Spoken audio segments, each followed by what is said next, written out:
Wash those plates! Quickly! A London billionaire is coming to bury his mother. Do not disgrace us. The plate slipped from the old woman's hand and shattered behind the church. Nobody inside heard it. 417 guests were singing for her funeral. Sade Balogun stood ankle-deep in dirty water, her fingers swollen from detergent, while Ronke dumped another tray of oily plates beside her. "Wash them quickly," Ronke snapped. "A billionaire is coming from London to bury his mother. People like you must not disgrace this church." Then Sade looked through the half-open door. Her breath stopped. A giant funeral banner hung above the altar, carrying her photograph and the words, "Celebration of Life." "MRS, Sade Balogun." "That woman is me," Sade whispered. Ronke grabbed her wrapper. "Hunger has eaten the last sense in your head. Wash those plates and know your level." But at that exact moment, a man in a black suit entered the passage. Tunde Balogun had flown across the world to bury his mother. Instead, he found her behind the church, alive, shaking and picking broken glass from the floor. Do not leave this story halfway, because the people mourning Sade knew exactly why she was still alive. Subscribe now and tell us your city, country, and local time in the comments. Because before this funeral ended, somebody's entire life would collapse. At first, Tunde did not move. The narrow passage beside St. Jude's Covenant Church smelled of bleach, burnt onions, wet cement, and the pepper soup that had been prepared for mourners. A blue plastic pipe ran along the wall at ankle height. Someone had tied it in place with copper wire. Water dripped from a cracked tap into a bucket already full. Nothing in that passage belonged in the life Tunde had built.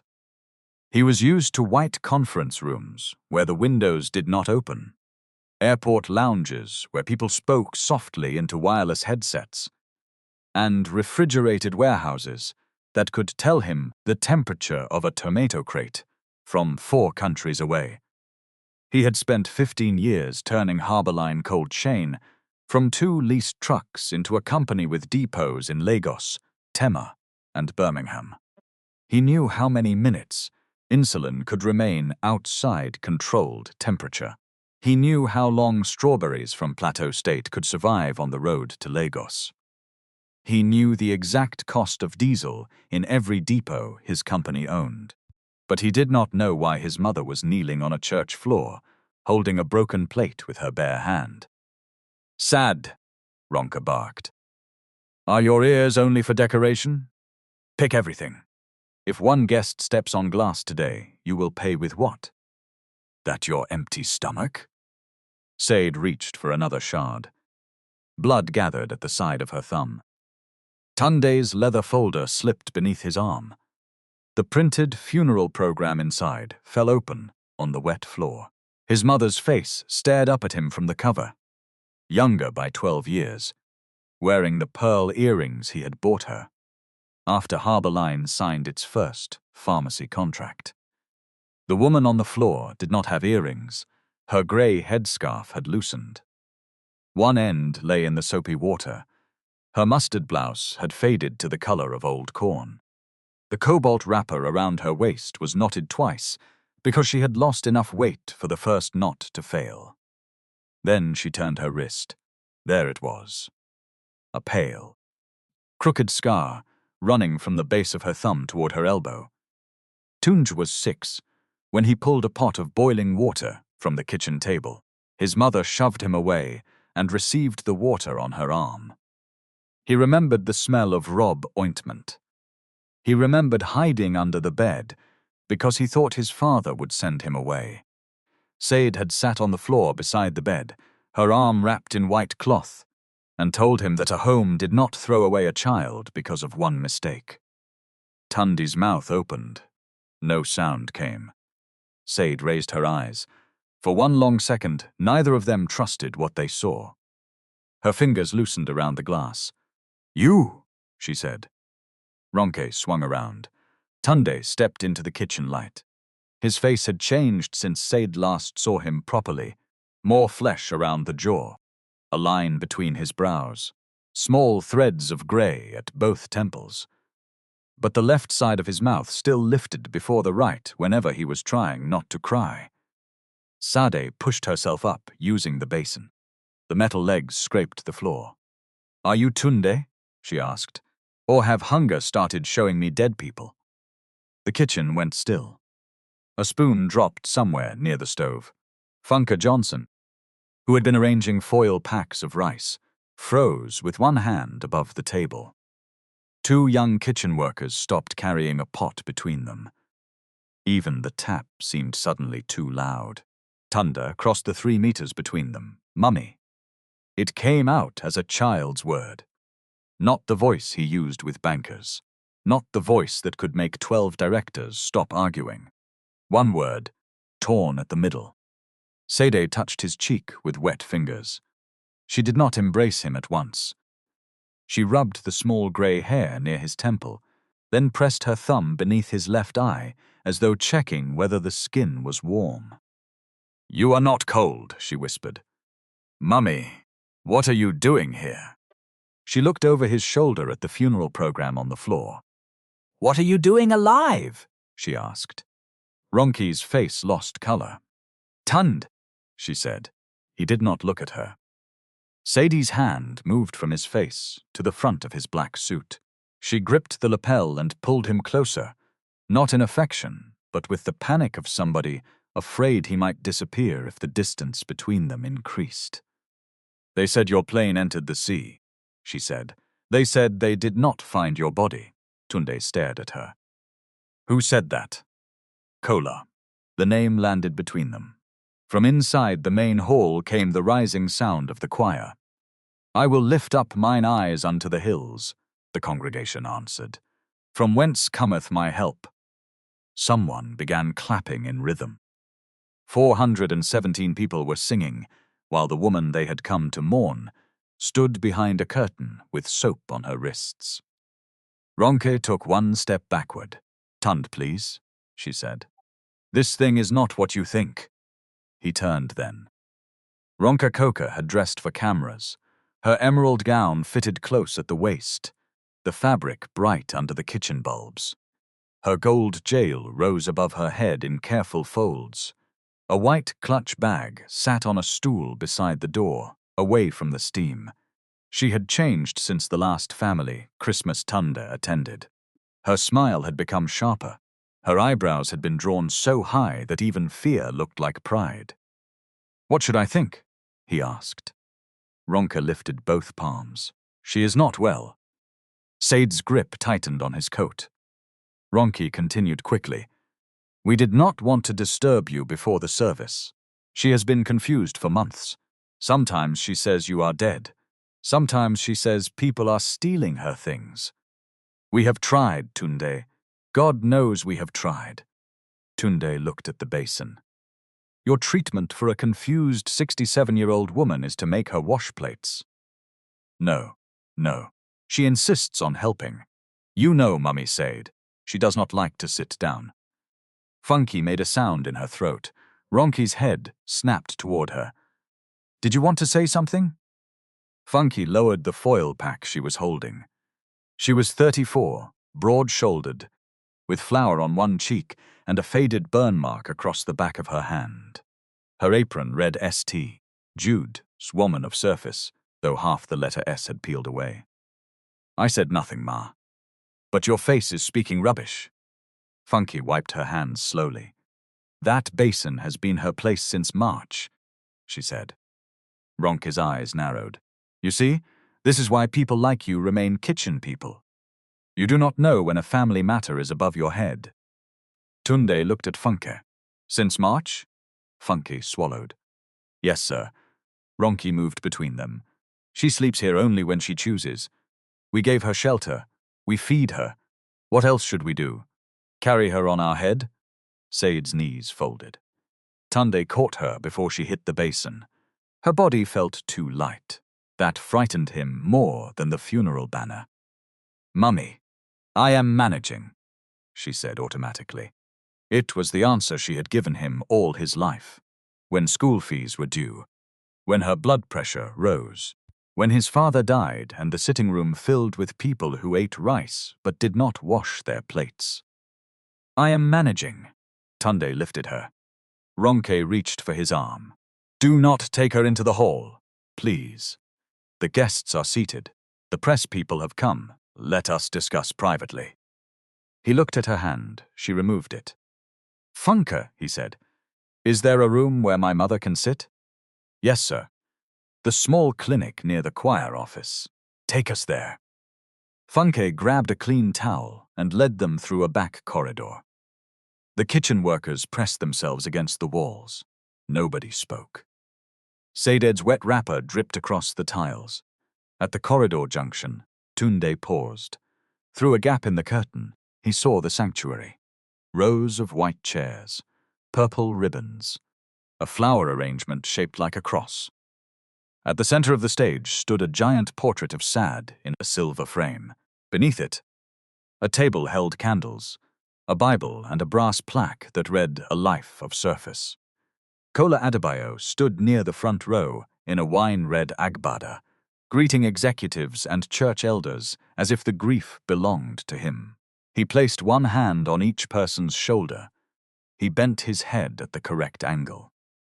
He accepted condolences with the tired dignity of a man who had spent weeks beside a dying aunt. When he saw Tunde's empty seat, he checked his watch. Tunde watched him. Kola did not see the wet footprints leading away from the kitchen. Not yet. The clinic was barely a clinic. It had a narrow examination bed, 2 plastic chairs, a blood pressure machine in a cracked case, and a cabinet secured with a padlock. A poster about malaria prevention curled away from the wall. Tunde set Sade on the bed. Funke brought warm water, cotton wool, and a small first aid box. She cleaned the cut on Sade's thumb without asking permission from Ronke, who had followed them and now stood outside the door, making calls in a whisper. Sade watched Tunde, as though blinking might erase him. Let me see your hands, he said. She hid them beneath the towel. Mummy, it is only soap. Let me see. She brought them out. The skin between her fingers had split in thin white lines. 2 nails were broken below the edge. There was a dark swelling at the base of her right thumb and a round burn on her forearm, recent enough to shine. Tunde took one hand. When did this start? Which one? All of it. Sade turned her face toward the wall. The day they buried you. Tunde sat down. His phone vibrated. Kola's name flashed on the screen. He let it ring. Sade looked at the name. Her shoulders drew together. That is him. I know. He said your office people called him from London. When? April 17th last year. Morning. I remember because I had soaked beans for Akara. He came with Ronke and Pastor Bode. They removed the television plug before they told me. Why? So I would not hear another story. What story? She rubbed the towel between her fingers.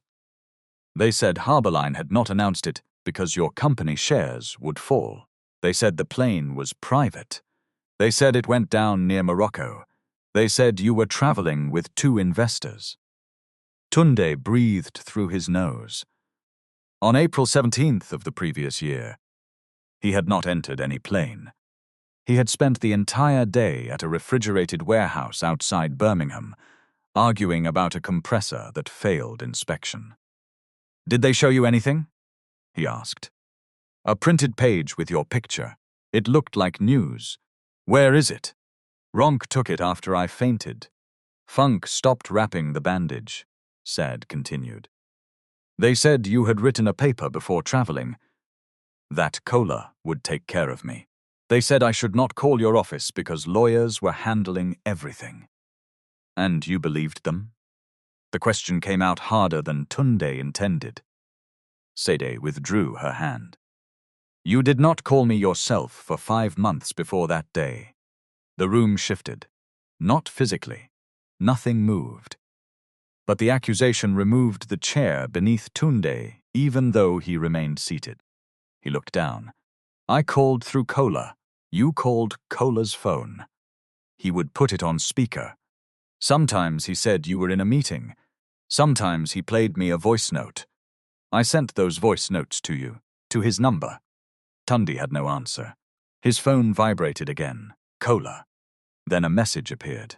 Brother, where are you? The service is waiting. Pastor is about to begin the tribute. Sade saw Tunde reading. They told you I died? She asked. He opened the message Kola had sent 41 hours earlier. The words were still there. Your mother passed peacefully at 4:17 a.m. There was no pain. We buried her quickly in Ijebu because the doctor advised against delay. Come home for the memorial, my brother. Be strong. Tunde turned the phone toward her. Sade read slowly. At the word buried, she covered her mouth. For a moment, she made no sound. Then her body began to shake from the ribs outward, small, hard movements she could not stop. They buried me? No. They told people they put me inside ground? Mummy, look at me. What clothes did they say I wore? The question cut him. What? If they buried me, what clothes did they say I wore? Did they use my blue lace? I told them that one is for your wedding. If you ever stop marrying your company. Tunde reached for her. This time she allowed him. She pressed her forehead against his shoulder and held the back of his suit with both hands. The bandage on her thumb left a small red mark near his collar. Funke turned away. Outside the door, Ronke whispered urgently into her phone. Kola, he has seen her, she said. Yes, he is with her now, I said he has seen her. There was a pause. No, she has not entered the hall. But that lawyer man may come. You have to do something before. The door opened. Ronke stopped speaking. A man in a charcoal suit stood in the corridor. He carried no funeral program. His tie was plain. His shoes had dust on them from the car park. Dare Williams had been Tunde's legal and compliance counsel for 7 years. He was not impressive in the way Kola liked people to be impressive. He did not wear loud watches. He did not raise his voice. He had the habit of looking at documents as though they had personally offended him. He looked from Ronke to Sade. Then he looked at the giant memorial portrait visible at the end of the corridor. Sir, he said to Tunde, I believe we have a serious problem. Tunde stood. My mother is alive. Dare glanced at Sade's hands. I can see that. They told her I was dead. They told me she was dead. Dare's expression did not change, but he placed his folder on the chair more carefully than necessary. Who told you? Kola. Who told Madam Sade? Kola. Ronke. Pastor Bode. Ronke entered the room with her chin raised. Lawyer, be careful. You are hearing one side from a woman whose mind is not stable. Dare turned to her. Do you have a medical assessment supporting that claim? Ronke hesitated. Yes, good. Who commissioned it? Kola handled those things. Which doctor? Dr. Yemi George. What date? I cannot carry every date inside my head. Dare nodded once. That is understandable. We will read the document. Ronke looked toward Tunde. This man is questioning me like a criminal. No, Tunde said. If he were questioning you like a criminal, you would know. His voice was quiet. Ronke's lips parted. The choir stopped singing. A microphone cracked inside the hall. Pastor Bode's warm, trained voice rolled through the speakers. Brethren, today we gather to celebrate a woman of rare humility. A mother who was cared for with dignity until her final breath. Sade lifted her head from Tunde's shoulder. Her eyes moved toward the speaker above the clinic door. Pastor Bode continued. In her last days, she was surrounded by family. She lacked nothing. Sade looked at the bowl of cloudy water, where Funke had washed blood from her hand. Then she laughed once. It was not a happy sound. Tunde reached for the door. I am going inside. Dare blocked him. Not yet. Tunde stared at him. Move. If you enter that hall now and accuse them without securing anything, they will say Madam Sade is confused. They will remove files, wipe phones, and produce whatever paper they prepared. You will get noise, not truth. My mother is sitting in a back room while a man calls her dead. Yes, and you want me to wait. I want you to make sure they cannot bury her a second time with documents. That stopped him. Dare lowered his voice. Sir, a false funeral is not the objective. It is a tool. We need to know what they want you to sign today. Tunde looked at Ronke. She folded her arms. You people can investigate until Christmas, she said. We have guests waiting. Dare's eyes moved to her white clutch bag outside the door. What documents are in that bag? Ronke snatched it from the stool. Church papers. What kind? Women's department papers. Then you will not mind leaving them. She held the bag against her chest. I mind very well. Tunde looked at Sade. She was watching Ronke, not with confusion, not with fear either. She watched her the way she had once watched patients who lied about taking their blood pressure medicine. Kola will ask him to sign after the tribute, Sade said. Everyone turned. What? Tunde asked. Kola said it yesterday. He said after you cry, your hand will be soft. He said grieving people do not read properly. Ronke's face tightened. Sade continued. There is land paper and church paper. They were arguing near the store. They did not know the window was open. Dare pulled out his phone. Which land? My land in Ijebu. 7 acres and the back cassava portion. 7.3.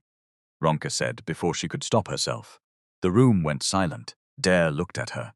She looked away. Tunde's jaw moved once. Dare, he said. Find out what they want. I will need access to company records, the transfers you made for Madam Sade, any power of attorney, and the land registry search. You have it. I also need them to believe you know nothing. Tunde looked through the open door toward the hall. Kola's voice now filled the speakers. My dear aunt was more than family to me, he said.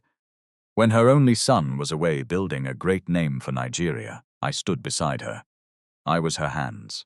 I was her eyes. Sade rubbed her bandaged thumb. He was my pocket, she said.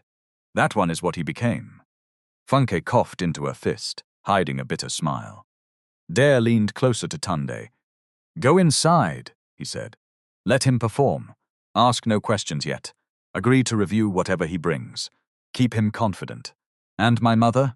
I will stay with her. No, Sade said. Tunde turned.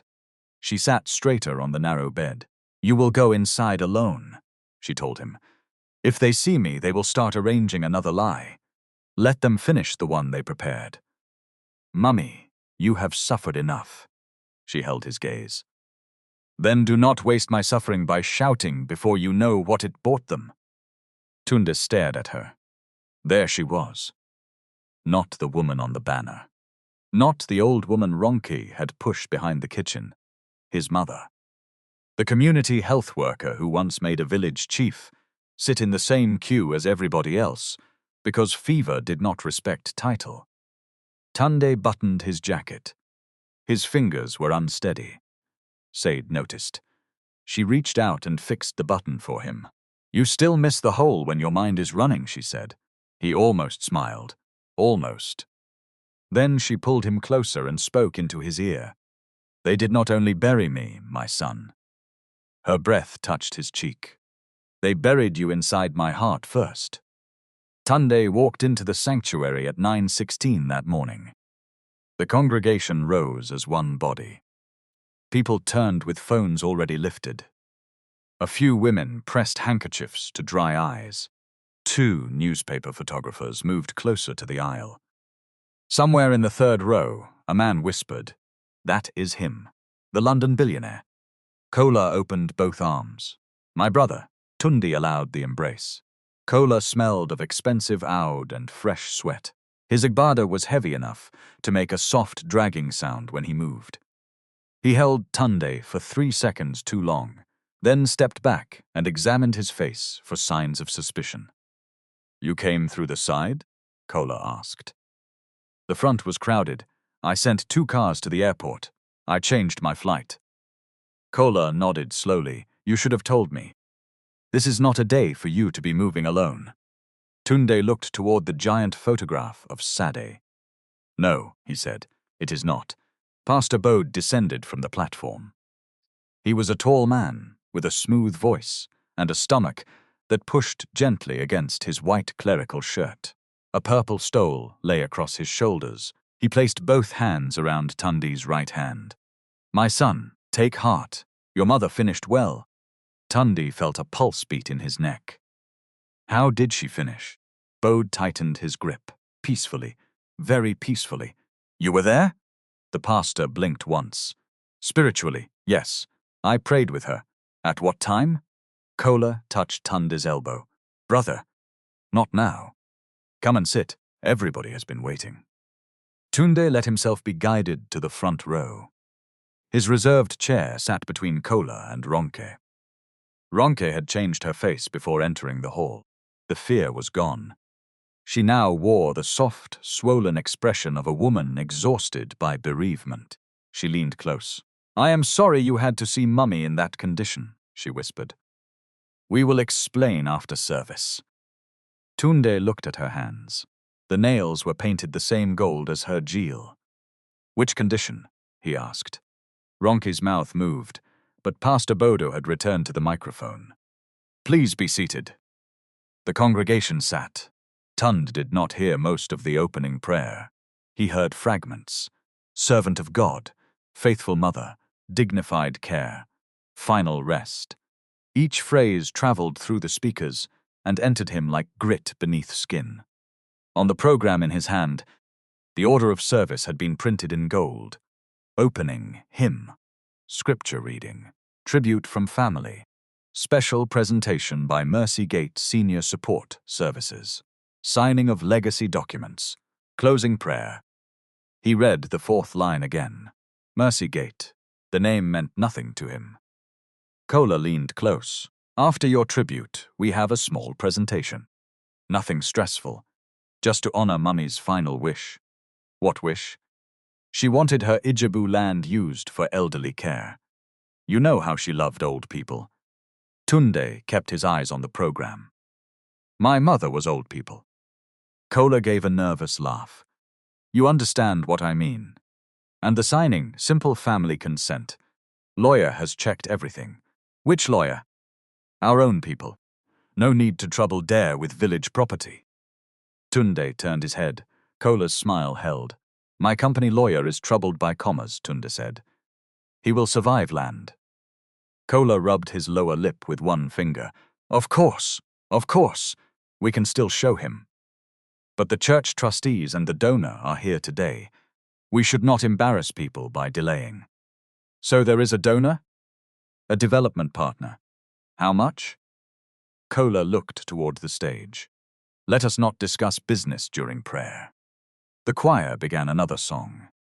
Tunde sat with both hands on his knees. Under his left palm, his phone vibrated once. A message from Dare. Do not open any attachment they send. Ask for hard copies. I am tracing Mercy Gate. Tunde locked the screen. Pastor Bode invited Kola to give the family tribute. Kola rose to applause. He stood beneath Sade's portrait and unfolded 3 pages.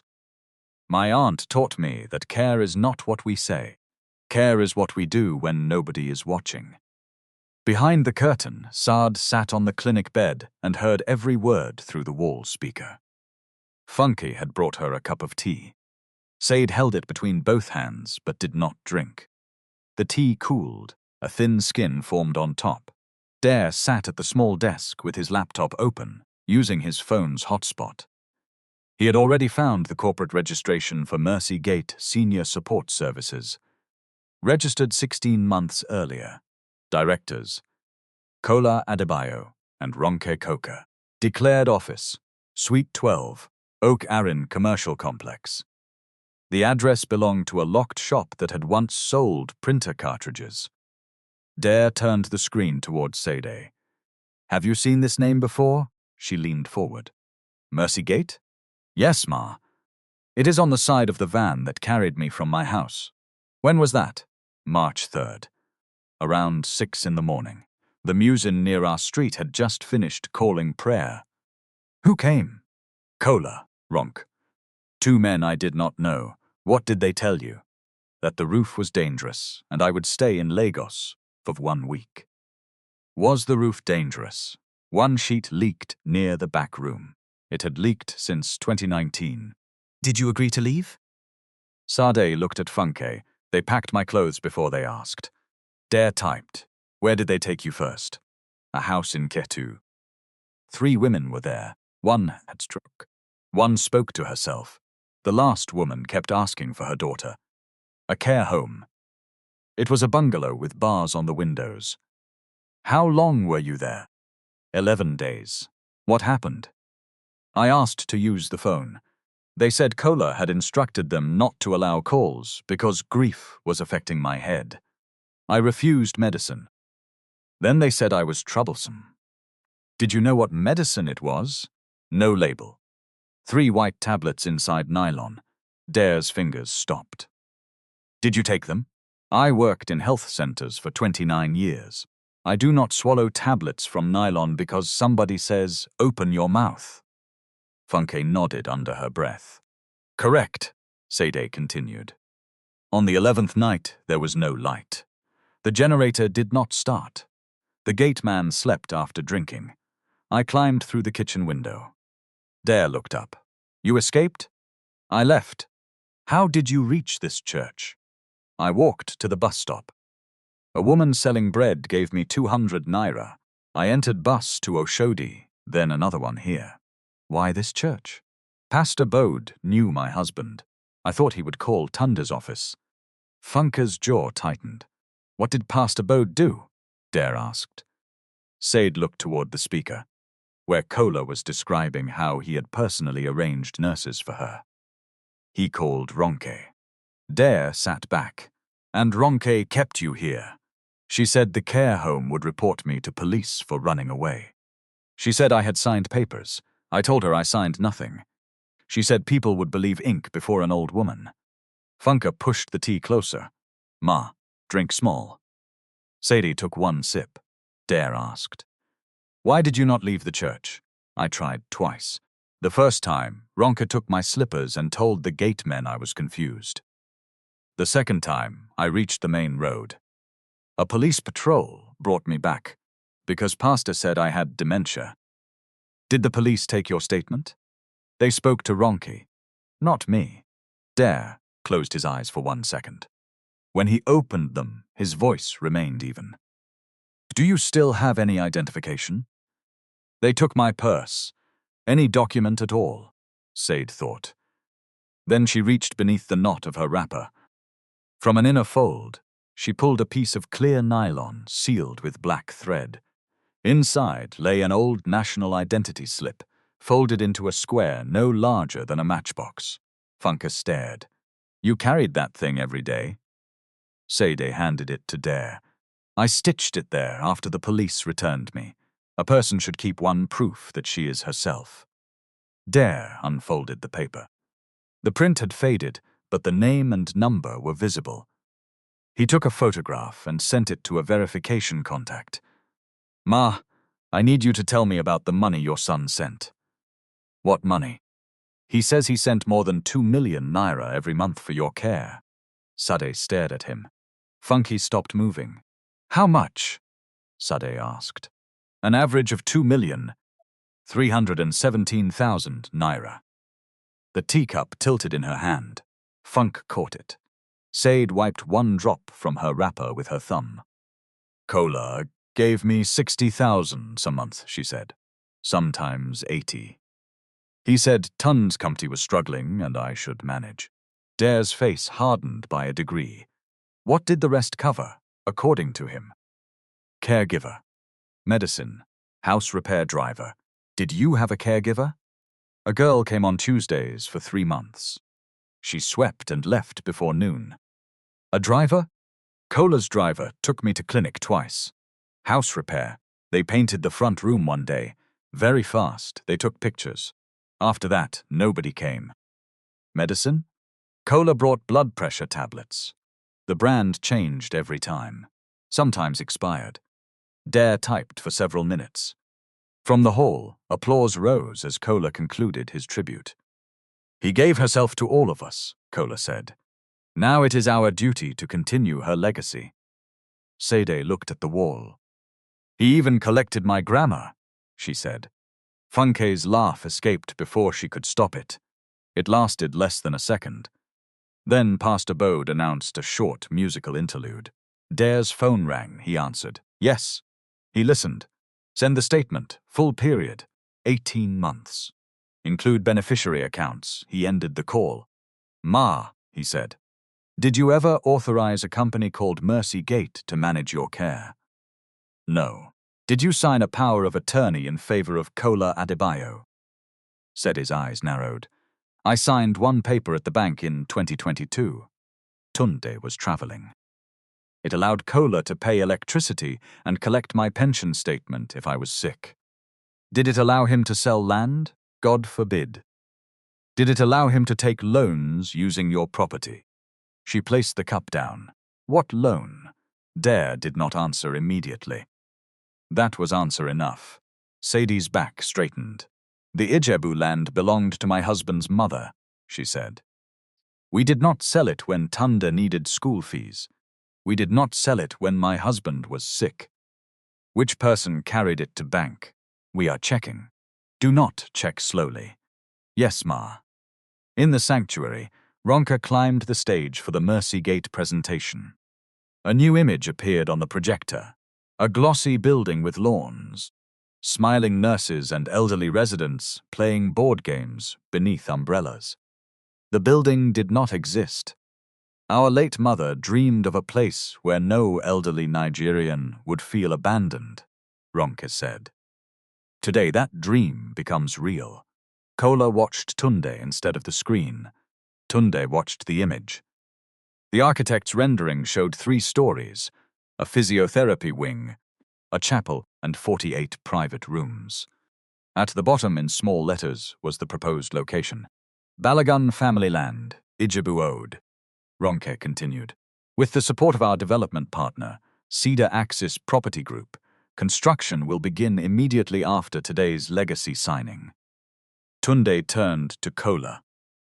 Development partner, he said. Kola nodded. They will build and operate. The church will supervise the charity side. What percentage is charity? Brother, this is not the time for percentages. It is always time for percentages when land is involved. Kola smiled without showing teeth. 12 rooms will be subsidized. Out of 48? The income from the others will sustain the facility. How much is Cedar Axis paying? It is a joint development, not purchase. What is the value of my mother's land in your agreement? Kola adjusted the cuff of his agbada. 180 million. Tunde knew the area. 7.3 acres near the new expressway corridor was worth far more. How did you arrive at that figure? Independent valuation. By whom? Kola leaned closer. His voice changed. Why are you interrogating me in church? Tunde looked toward the stage, where Ronka was telling the congregation that Sade's last spoken wish had been to donate the land. Because the dead do not correct figures, he said. Kola's eyes sharpened. For a moment, the grieving cousin disappeared. Then he returned. You are tired, he said. After the service, you will understand everything. At 10:03, Tunde was invited to give his tribute. He walked to the lectern beneath his mother's photograph. The lights pointed at him. He could see faces through the glare. Employees, politicians, church women, suppliers, cousins who had not spoken to Sade in years. In the second row sat Dr. Yemi George, wearing a navy kaftan and holding a black medical bag, as if he had come directly from saving a life. Tunde placed both hands on the lectern.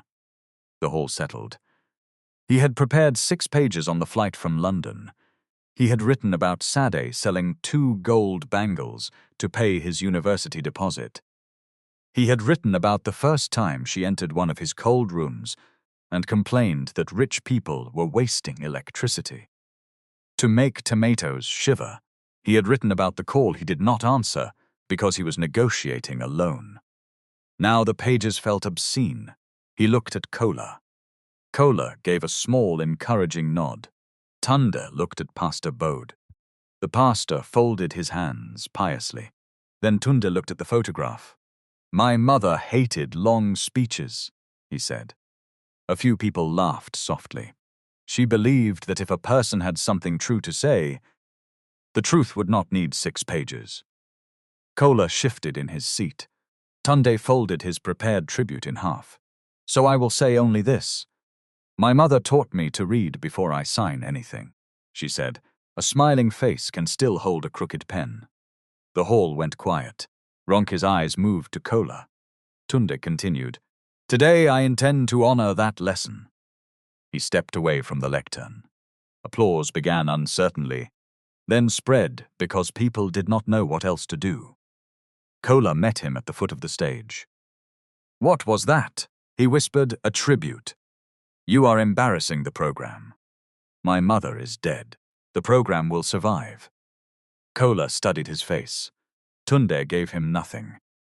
After the tribute, ushers carried a polished table onto the stage. 3 folders were arranged beside a silver pen. A photographer moved closer. Pastor Bode returned to the microphone. "We will now witness the fulfillment of our beloved mother's final desire." Tunde remained seated. Kola bent down beside him. "Come, bring the documents here. Brother, the photograph, bring them." Kola's jaw tightened. He signaled an usher. The folders came. Tunde opened the first. Deed of family consent. The document stated that Sade Balogun had died intestate and that her sole surviving child, Tunde Balogun, consented to the transfer of her interest in the Ijebu-Ode property to Mercy Gate Senior Support Services. He turned a page. Attached was a medical declaration signed by Dr. Yemi George, stating that Sade had lacked legal capacity for 13 months before her death. The second folder contained a development agreement with Cedar Axis. The third contained a pledge for Tunde to donate 180 million naira toward construction.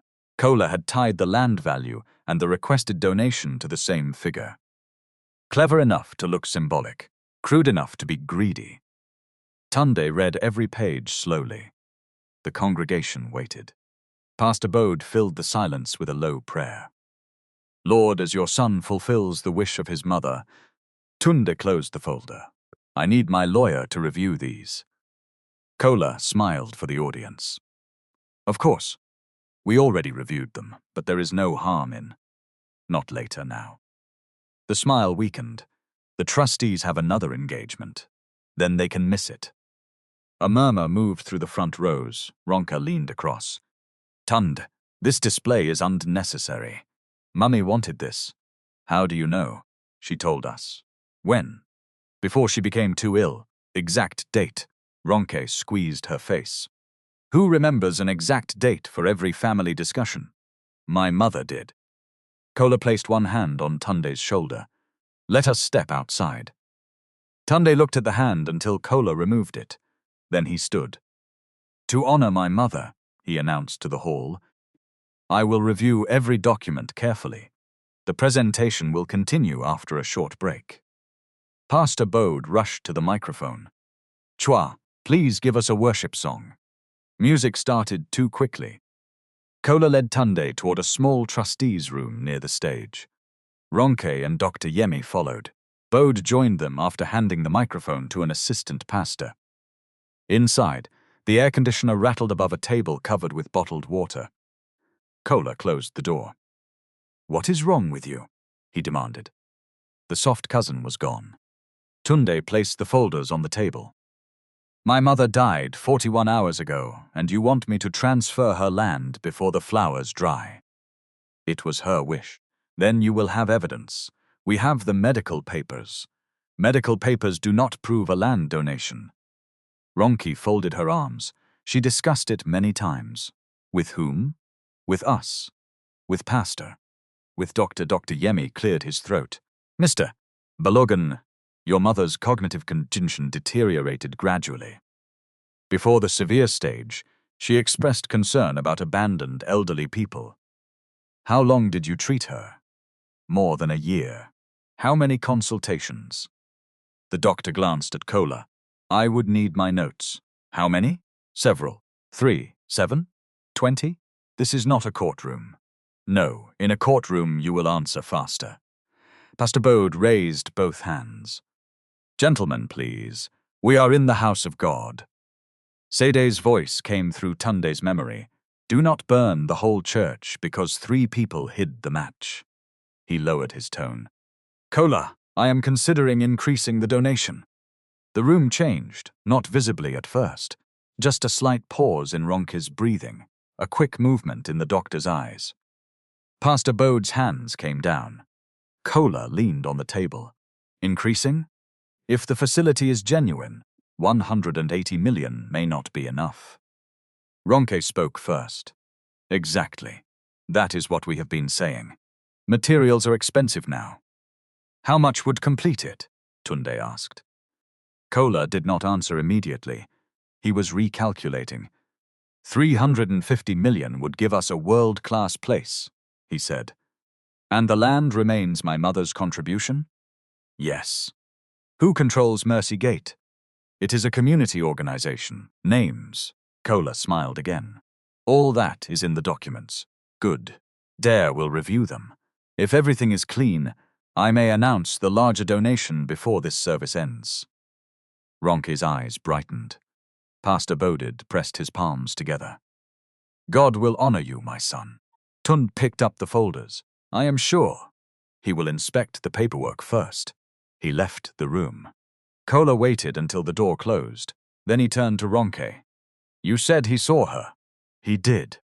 Then why is he talking about more money? Ronke paced once. Maybe the shock has confused him. Dr. Yemi wiped his forehead. You did not tell me she would be here today. She was supposed to remain in the kitchen. Ronke snapped. Remain in the kitchen during her own memorial. Are you mad? You collected your money when it was sweet. Do not grow conscience now. Pastor Bode moved toward the door. Both of you should lower your voices. Kola held up one finger. Nobody panics. Tunde cannot expose us without exposing himself. He sent money for 18 months and never came home. The public will ask what kind of son did not see his mother. Ronke stopped pacing. And we have the report. If Sade enters that hall, she is confused. If she denies the papers, she forgot. If she accuses us, Funky coached her. Dr. Yemi swallowed. What if they verify the dates? Kola looked at him. Then make your dates agree. Outside the room, Tunde stood 2 meters from the door. His phone was recording inside his jacket pocket. He heard every word. Tunde did not enter the trustee's room again. He walked past the sanctuary and returned to the clinic with the 3 folders beneath his arm. The worship song was still going. The keyboard player had stretched 1 chorus into 6 because nobody had told him what else to do. Dare looked up as Tunde entered. Hard copies? Tunde dropped them on the desk. And a recording. He placed his phone beside the laptop. Dare listened to the last 90 seconds through 1 earpiece. His face remained still until Kola said, Tunde cannot expose us without exposing himself. Then Dare removed the earpiece. He is not wrong about that part. Tunde looked at him. Dare closed the folder before continuing. You did not visit. You accepted reports through the same person who controlled access. You did not insist on private video calls. Once this becomes public, some people will ask why. They should ask. Sade watched him from the examination bed. Tunde turned to her. I should have come. She said nothing. I should have called you directly. Still nothing. I thought I was handling it. Sade rubbed the edge of the towel between her fingers. Money is a good servant, she said, but it is a very lazy son. Tunde sat beside her. I am sorry. She looked at him then, not cruelly. That would have been easier. You will be sorry later, she said. For now, use your eyes. Dare opened the land documents. Within 12 minutes, he found the first defect. The signature attributed to Sade on a supplemental power of attorney used a middle initial she had stopped using after her husband died. The witness address belonged to an abandoned petrol station. The notarial seal carried a registration number with one digit missing. The paper was not amateur work. It was hurried professional work, which was more dangerous. Dare compared the document to the Limited Banking Authority from 2022. 3 pages were identical. The 4th was not. The font shifted slightly. The margin narrowed by 4 millimeters. On that substituted page, authority to pay utilities had become authority to mortgage, lease, assign, and transfer property. Page replacement, Dare said. Tunde leaned over him. Can we prove it? The original bank copy will help. So will metadata if they generated this digitally. But this alone is enough to stop any signing today. Sade pointed at a signature near the bottom. That is not mine. How can you tell? Dare asked. I never cross my S like that. My husband used to laugh that my S looked like a mosquito. Dare enlarged an old pension form from her identity record. She was right. Tunde's phone rang. Kola again. This time, Tunde answered. Brother, Kola said, his voice soft once more. The congregation is becoming restless. Where are you? With Dare. Has he reviewed? He has started. We should continue the service while he finishes.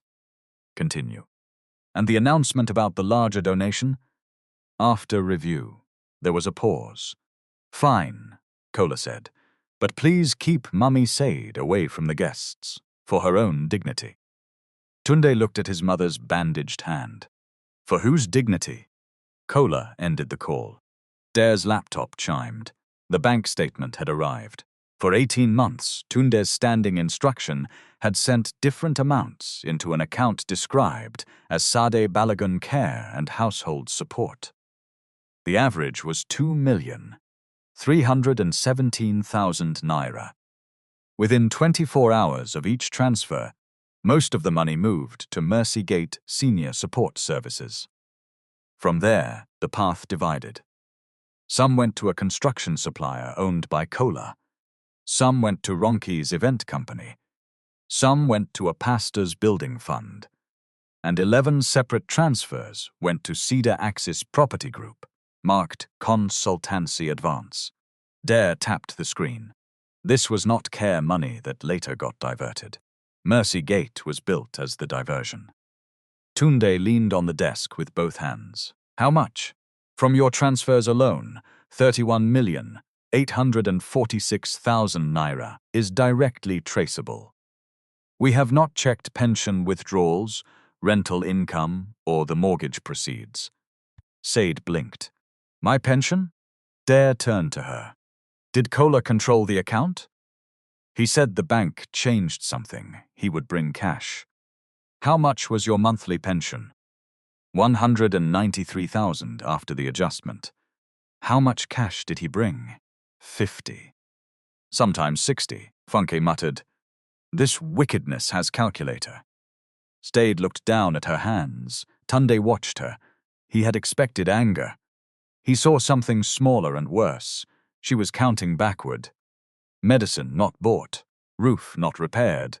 The neighbor's daughter, whose school form she could not help with, because Kola said money was tight. Every time she had reduced herself to fit a lie. Dare's phone buzzed again. The land registry search showed a registered mortgage in favor of Cedar Axis for 280 million naira. Executed 8 months earlier. The property valuation attached to the mortgage assessed 7.3 acres at 176 million. A comparable sale across the expressway, completed 3 months earlier, valued land at more than 4 times that rate. Tunde read the figures twice. They undervalued the land so Cedar Axis could claim it against a loan larger than the valuation. Dare nodded, and the legacy transfer today would clean the ownership problem. Your consent would make Cedar Axis much safer. Sade stood. The clinic bed creaked behind her. Take me to Kola. Tunde rose too. Mummy, wait. I have waited inside kitchen. I have waited inside locked house. I have waited while they told me my son was inside sea. I will not wait for a man to carry my husband's land away. Dare stepped between her and the door, not blocking her, only slowing the room. Ma, I need 1 hour. For what? To preserve the evidence before they know how much we have. They know he saw me. Yes, but they do not know we found the mortgage. They do not know we traced the care payments. They do not know we recorded them. Sade stared at him. 1 hour, Dare said. Then you can face him with something he cannot talk around. Sade sat again. 45 minutes. Dare almost smiled. Agreed. Funke moved toward the door. I need to check the food. Ronki was waiting outside. She stepped into Funke's path. Where have you been? Clinic. Doing what? Helping an old woman whose funeral food I cooked. Ronki's nostrils flared. Mind how you speak to me. Funke looked at the emerald gown, the gold jail, the white clutch held under one arm. I am minding it, Ma. That is why I did not say more.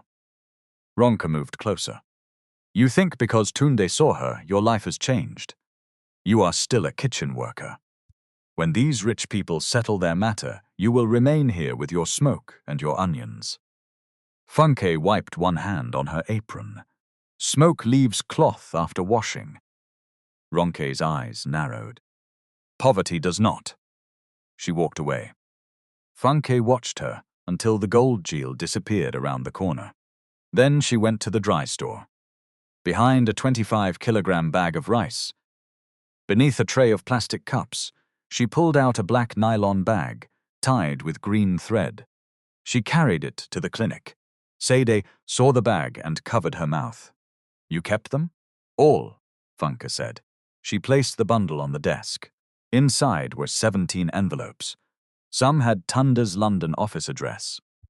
Some carried the Lagos headquarters address copied from an old newspaper. 3 were addressed only, My son Tunde Balogun, Harbour Line. The stamps had never been cancelled. Dare lifted the first envelope. Why were they not sent? Ma gave me small money for stamps, Funke said. I took the first 5 to Ronki because, she said, all outgoing letters must pass through the welfare office. 2 days later, I found them in her wastebasket. I started hiding the others. Why did you not send them yourself? Tunde asked. Funke's face hardened. I tried. Ronka removed me from the rota for 2 weeks and told the gatemen I was stealing church food. My salary is 68,000 naira. I have 2 people depending on it. I was afraid. She did not ask Tunde to forgive her. That made him believe her more. Sade picked up one envelope. The handwriting shook at the beginning and grew steadier by the final line. Read it, she told Tunde. He opened it carefully. My son, they say grief is making me confused. I may be confused about many things, but I know the difference between care and captivity. Kola has changed the lock of the house. Ronke keeps my phone. Pastor says I should submit to family. If you are alive, please find one way to speak to me without them standing there. Your mother. Sade. Tunde lowered the page. Sade handed him another. This one contained a list of dates. May 6. Kola collected pension card. May 19. Ronke removed land file. June 2. Dr. Yemi asked only 6 questions. June 9. Bank security sent me outside. July 14. Tried Harbour Line office. Reception called Ronke. At the bottom, one sentence had been underlined twice. I am still alive. But people have started speaking around me as if I am furniture. Tunde sat down. The paper shook between his fingers. Sade reached for it, folded it, and returned it to the envelope. Do not cry on the evidence, she said. Ink can run. He laughed once through his nose. Then he pressed both palms against his face. For 6 months, those letters had been less than 15 kilometers from his Lagos office. At the same time, He had approved a new welfare dashboard for Harbour Line employees because he believed data prevented neglect. He had built alerts for everything except his mother. Dare photographed each letter and sealed the originals in a fresh document bag. At 10:38, he received confirmation that the death certificate number printed in the memorial file did not exist in the state electronic record. The clinic named on the certificate had no mortuary license. The doctor's registration number belonged to Dr. Yemi, but the certificate template was outdated by 3 years. At 10:44, a compliance officer at Harbour Line sent security footage from the company's Lagos reception. The footage was dated July 14. Sade entered the lobby wearing a brown dress and carrying a nylon bag. She spoke to the receptionist for 4 minutes. The receptionist made a call. 22 minutes later, Ronke arrived with 2 men. Sade resisted when they took her arm. A security guard stepped forward, but Ronke showed him a document. The guard backed away. Tunde watched the footage without blinking. "I was in the building that day," he said. Dare checked the calendar attached to the security record. "You had a board meeting on the 5th floor." Sade looked at the screen. "You were upstairs?" Tunde nodded. She turned away. Nothing she could have said would have struck harder. At 10:51, the church generator coughed outside. The lights flickered. The worship song ended, and Pastor Bode announced that refreshments would be served before the signing resumed. That was when Ronke began her next move. The kitchen filled quickly. Ushers collected foil packs. Women in lace dresses complained that the moi was too small. A man in a cream agbada demanded a second bottle of malt because he was part of the family. The kitchen workers moved between hot pots, stacked plates, and crates of drinks. Funke returned to supervise. Sade remained in the clinic with Tunde and Dare. Ronke entered the kitchen holding the white clutch bag. She greeted the guests warmly, then slipped behind the serving table where nobody could see her hands. A woman from the church executive had left her phone beside a carton of bottled water while helping count food packs. It was a new phone in a red leather case. Ronke picked it up. She waited until Funke turned toward the stove. Then she walked to the clinic door. "Sade," she called sweetly, "come and take food." Sade did not answer. Ronke entered, carrying a covered plate. Tunde had stepped into the corridor to take a call from his compliance team. Dare was scanning the final documents near the desk. Ronke placed the food beside Sade. "You should eat before your blood sugar falls," she said. Sade looked at her. "I do not have blood sugar problem. At your age, everybody has one thing." Ronke bent as if adjusting the edge of Sade's wrapper. Her fingers slipped the red-cased phone into the deep pocket of the kitchen apron, still tied around Sade's waist. Dare looked up. Ronke smiled. "Lawyer, hope no problem? We are finding several." She left. 3 minutes later, a shout rose from the kitchen. "My phone, where is my phone?" Guests turned. Ronke's voice came next, loud and urgent. "Nobody should leave. Close the back door." Funke came out of the pantry. "What happened?" "One of our executive members' phones is missing. Maybe she kept it somewhere. I saw that old woman moving near the water cartons." Funke stared at her. "Sade has been in the clinic." "She came out for food." "No, she did not." Ronke lifted her chin. "Are you calling me a liar?" Funke did not answer quickly enough. Ronke turned to the ushers. "Search the kitchen staff. All of them." The noise drew people from the sanctuary.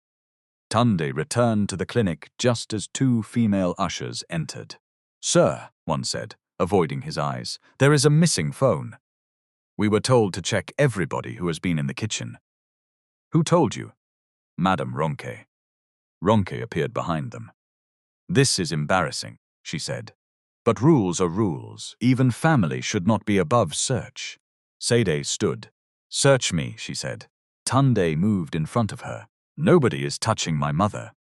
Sade placed one hand on his arm. Let them. Mummy.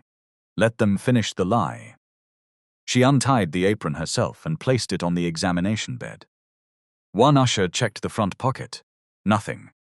She reached into the side pocket. Her fingers closed around the phone. A small sound passed through the doorway. Not a gasp. More like air leaving many mouths at once. Ronke covered her lips. Jesus! The owner of the phone pushed through the crowd. That is mine. Ronke shook her head slowly.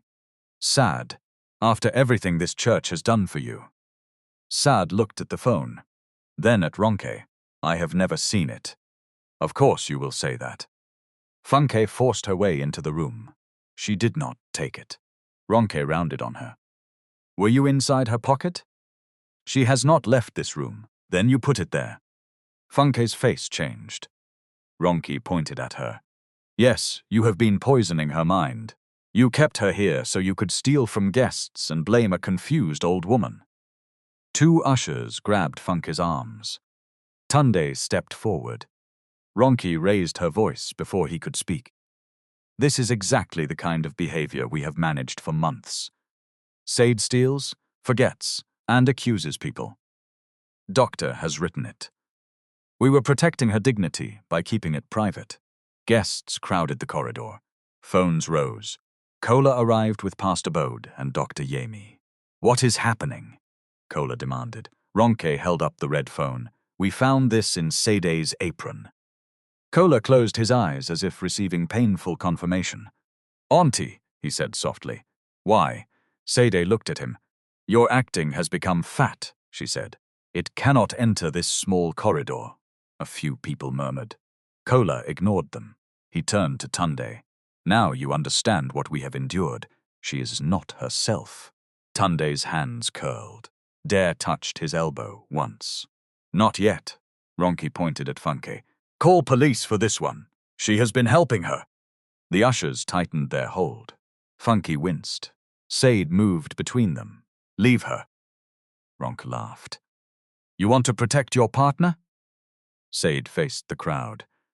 That girl gave me food when people with full stomachs called me a thief. I will not use her name to buy my own freedom. Funke's eyes filled, Sade continued. If you want to accuse somebody, accuse me, but leave her hands. Ronke smiled. The trap had worked better than she expected. Everybody heard her, she said. She has accepted responsibility. No, Dare said. She accepted protection of another person. Those are not the same sentence. Ronke waved him away. Lawyer grammar will not change what we found. Dare held up his phone. Perhaps video will. The corridor quieted. He had accessed the church's internal camera system 10 minutes earlier through the monitor in the clinic. The kitchen camera covered the water cartons, serving table and clinic entrance. Dare turned the screen toward Tunde. The footage showed Ronke taking the phone. It showed her entering the clinic. It showed her bending beside Sade's apron. Every movement was clear. Tunde looked up. Ronke's lips went pale. Kola moved first. He snatched for the phone. Dare stepped back. Careful, he said. The copy is already elsewhere. People began whispering. The owner of the phone took 2 steps away from Ronke. Pastor Bode lifted both hands. Let us not create a scene in the presence of visitors. Tunde turned to him. A woman has been framed for theft in your church. We will investigate internally. You just watched the investigation. Kola pushed the clinic door closed, but too many people stood inside. It struck a chair and bounced open. Tunde, he said through his teeth. Control this. Tunde looked at him for a long moment. Then he faced the ushers holding Funke. Remove your hands from her. They obeyed. Funke rubbed her upper arms. Ronke found her voice. The video can be misunderstood. I picked the phone for safekeeping. And kept it in Sade's apron? Dare asked. I may have dropped it by mistake. Sade nodded slowly. A mistake walked from the water carton into my pocket. This time, several people laughed. Ronke's face burned. She pointed at Sade. "You ungrateful old woman. We fed you. We gave you somewhere to sleep.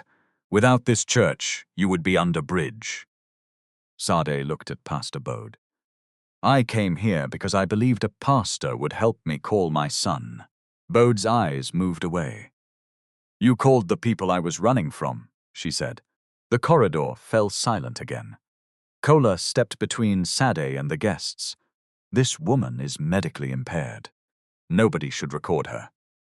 "Medical impairment does not make Ronke put phones in pockets," Dare said. Kola's control cracked. "You think because you wear one cheap suit and carry file, you can enter my family and insult me?" Dare glanced down at his suit. It was on sale. A man near the doorway coughed to hide a laugh. Kola pointed at the sanctuary. "The service will continue now." "No," Tunde said. Everyone looked at him. Kola lowered his voice. "Brother, think. Cameras are everywhere. Do you want the world to see your mother like this? Wet clothes, stealing accusation, talking nonsense? Let us take her somewhere private." "Where?"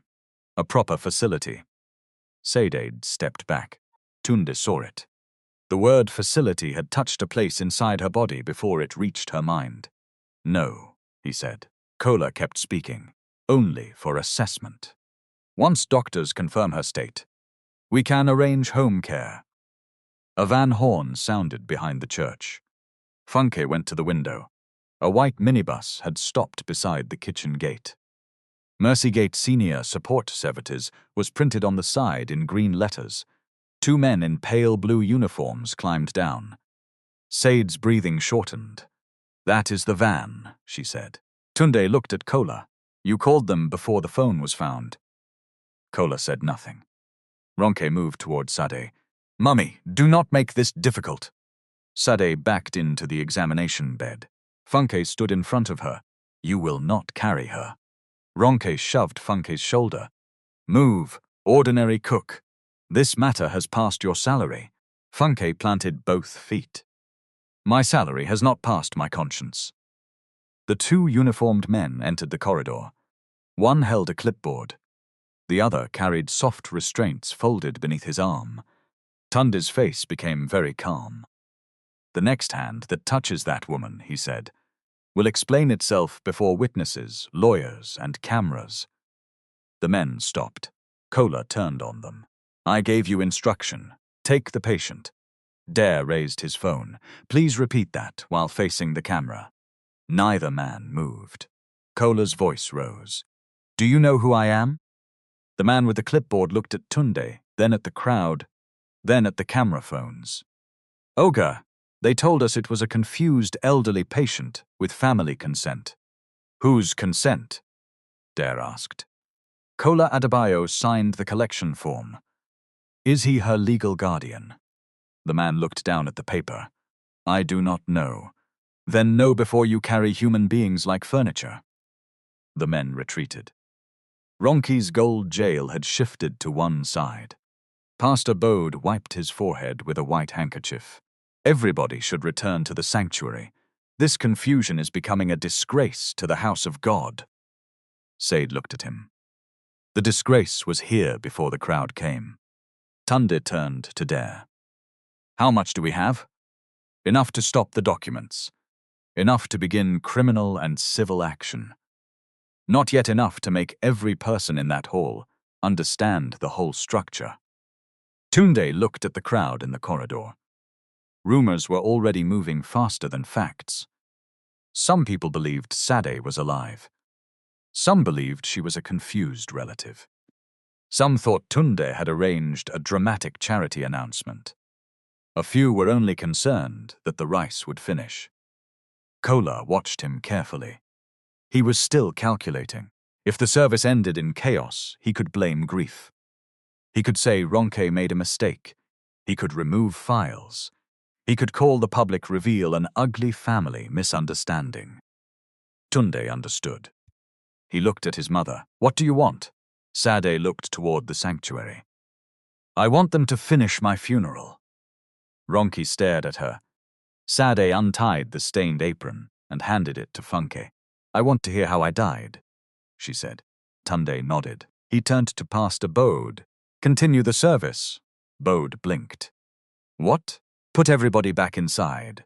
Continue from the signing." Kola studied Tunde's face. "You still want to sign?" Tunde picked up the folders. "I want to hear all of it first." Kola's shoulders lowered by half an inch. He thought he had found an opening. He had not. At 11:09, the congregation returned to their seats. The kitchen corridor emptied slowly. The Mercy Gate van drove away without Sade. Ronke disappeared into the women's restroom to fix her jail and call somebody in a whisper.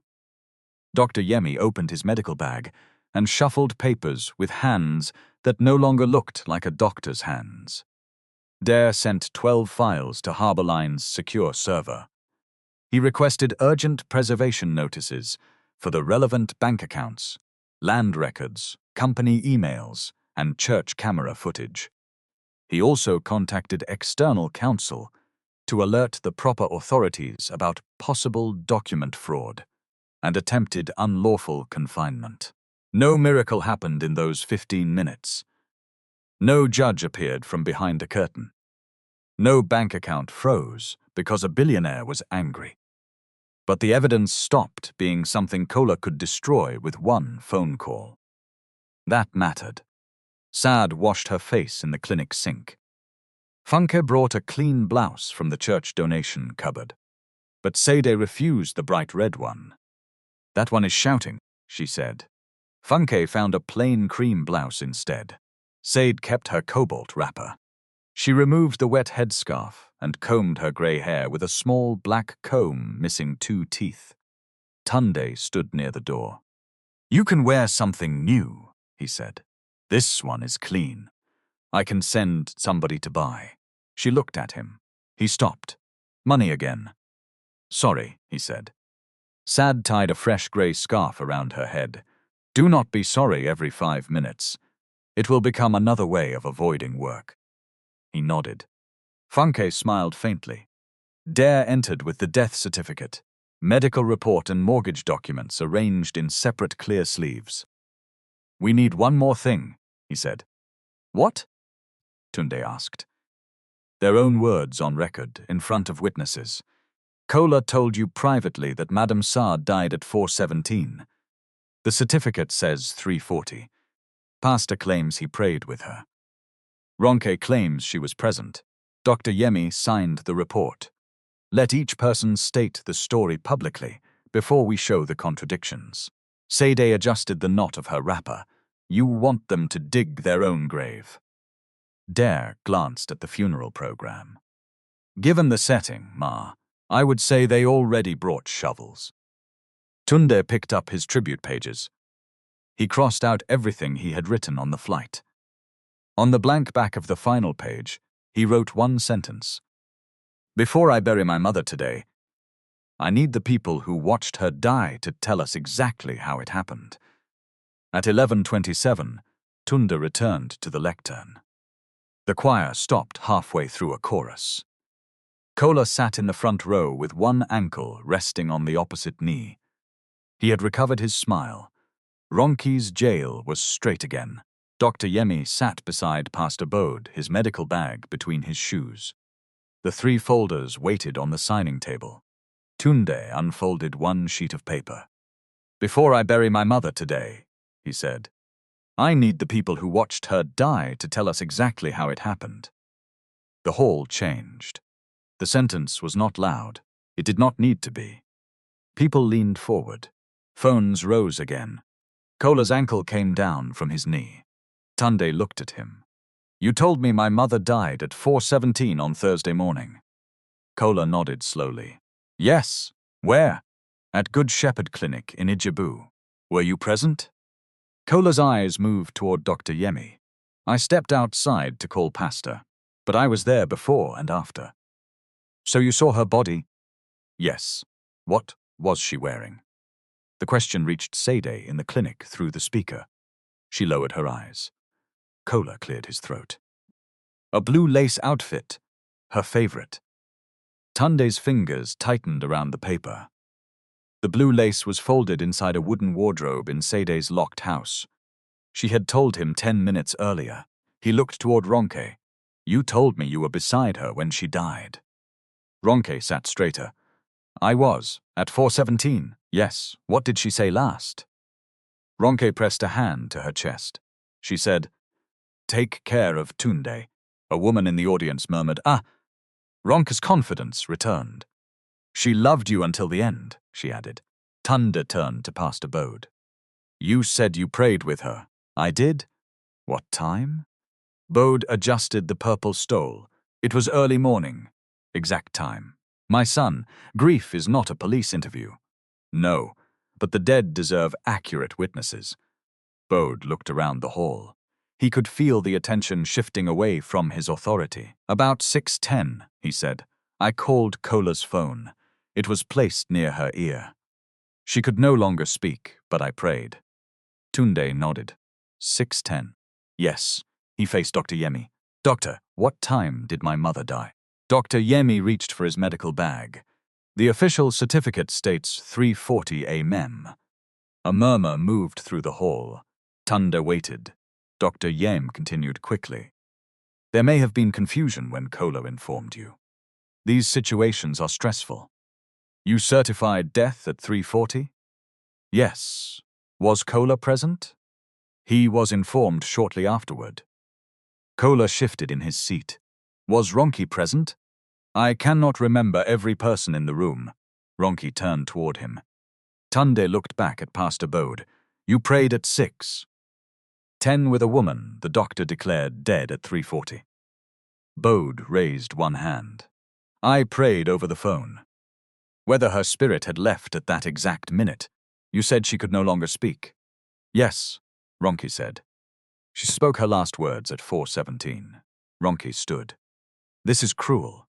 We are all grieving, and you are twisting small differences. Tunde looked at her. 3 hours is a small difference when the person is alive. A sound came from the back of the hall. The side door opened. Sade entered. She did not step in like a queen.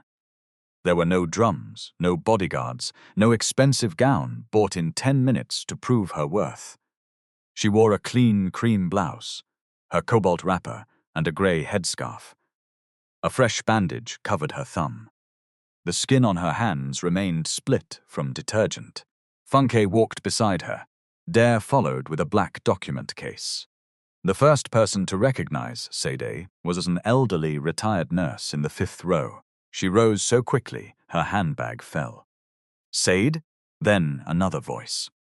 A man near the aisle lowered his phone and stared at the portrait above the stage, then at the woman beneath it. The resemblance was not a resemblance. It was the same face, aged by hunger and stripped of studio lighting. A drummer at the side of the stage loosened his grip. One stick hit the floor and rolled beneath a chair. Nobody picked it up. Sade walked down the aisle. Some guests stood. Others pulled their feet back, as though death itself had entered. A few squeezed their faces, searching for a reasonable explanation. The church executive, whose phone had been planted in Sade's apron, covered her mouth with both hands. Kola rose. For the first time that day, his performance failed to arrive before his fear. Auntie, he said. Sade kept walking. Ronke gripped the back of her chair. Pastor Bode stepped away from the microphone. Dr. Yemi bent toward his medical bag, then seemed to realize there was nowhere useful to carry it. Sade stopped 3 meters from the stage. Above her, the banner announced her life had ended. Tunde left the lectern and came down to meet her. He did not take her arm until she offered it. Together they climbed the 2 steps. Kola found his voice. This is not what it looks like, he said. A man in the audience laughed once. The sound was sharp and unbelieving. Kola raised both hands. Please, everybody remain calm. The woman standing there is my aunt, yes, but she is medically unwell. This memorial was arranged because we believed, because doctor advised, that her condition had reached a stage where You believed I was dead while keeping me behind the kitchen?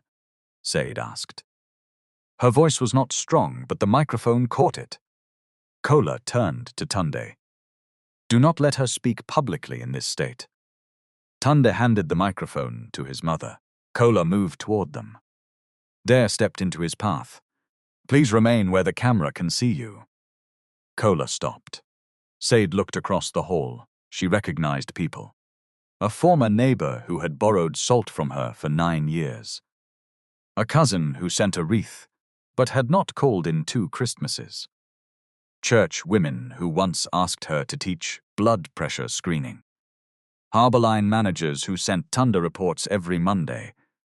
Their eyes rested on her clothes before returning to her face. Sade looked up at the portrait. That picture was taken on my retirement day, she said. The earrings were too heavy. I removed them after 20 minutes. A few people shifted. Kola spoke loudly from the front row. Anybody can know that. Sade looked at him.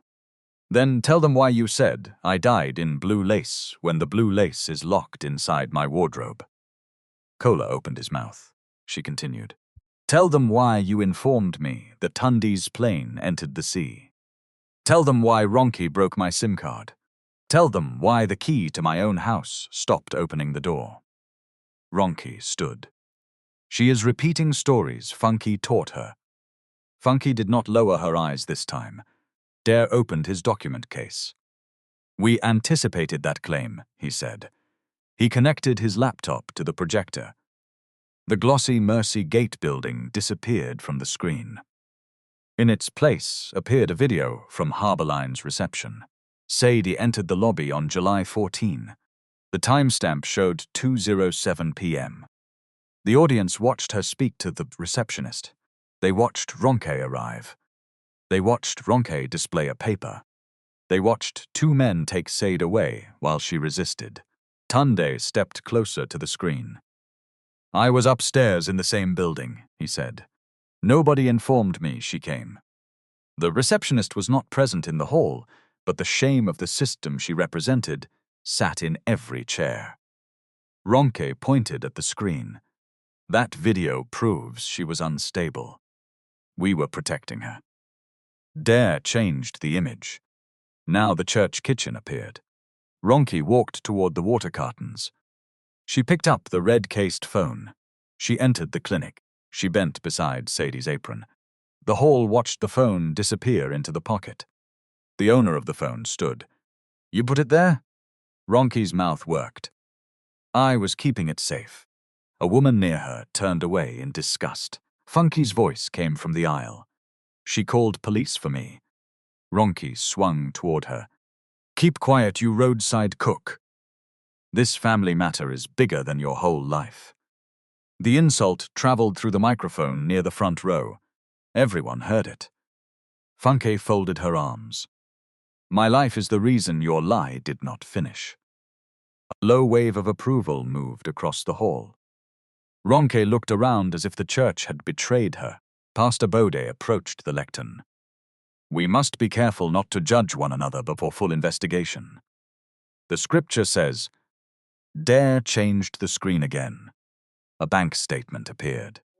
Columns of transfers ran down the page. Tunde took the microphone from Sade, but he remained beside her.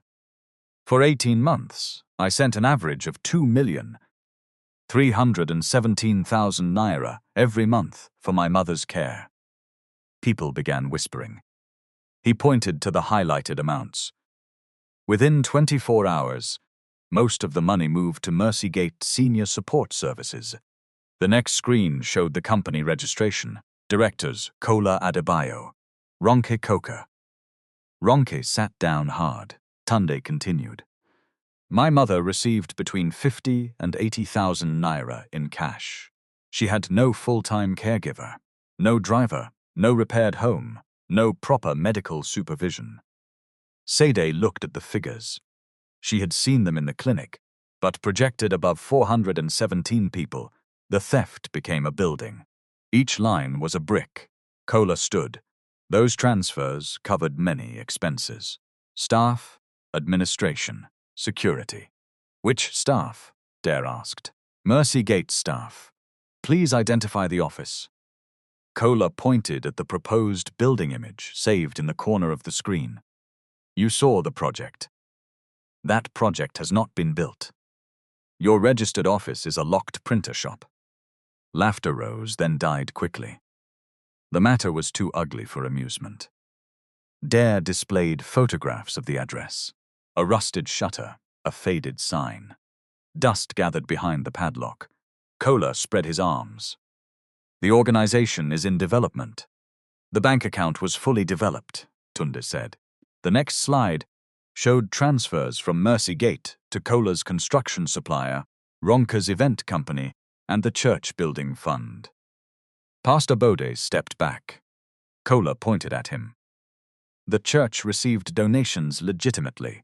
All faces turned toward Bode. The pastor lifted his handkerchief. I did not know the source of every donation. Dare pressed play on the recording from the trustees' room. Ronke's voice filled the sanctuary. You collected your money when it was sweet. Do not grow conscience now. Then Kola's voice. Tunde cannot expose us without exposing himself. He sent money for 18 months and never came home. The recording ended. No one spoke.